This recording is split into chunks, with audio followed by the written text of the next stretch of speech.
Welcome to our channel. Today we how to restore your magazine layout branding in InDesign margins, full guide step by step clearly. Open Adobe InDesign. Create a new document or open an existing magazine layout. Navigate to the top menu and click on Layout. Select Margins and Columns from the drop-down menu. In the Margins and Columns dialog box, adjust the margin settings to match your branding. Set the top, bottom, left, and right margins according to your specifications. If you want to apply these settings to multiple pages, ensure to select the appropriate range. Click OK to apply the new margins. Next, go to the Pages panel on the right side. Double-click on the master page to edit it.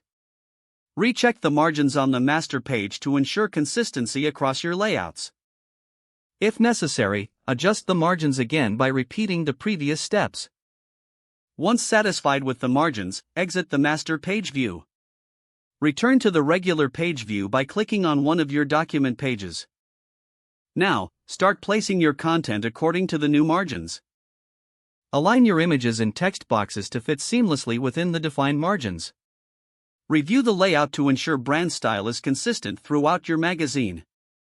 Use the preview mode to see how the layout will appear without guides. Make any final adjustments to text and images as needed. Save your document frequently to avoid losing any progress. Once everything looks perfect, proceed to export your magazine layout. Choose the appropriate file format for your final design. If the page does not load, refresh the browser or try again in a private or incognito window. Make sure you are using the correct email address, then retype it carefully to avoid small typos. If your password is not accepted, use the reset option and create a new strong password you can remember. Check your spam folder for verification or security emails, then complete any requested confirmation steps. Enable two-factor authentication if available to improve account security and reduce unauthorized access risk. After signing in, review your profile details so your contact information and settings are accurate and current. If you see an error message, note it down and try again after restarting your device and internet connection. Don't forget to like this video and subscribe to our channel for more step-by-step tech guides.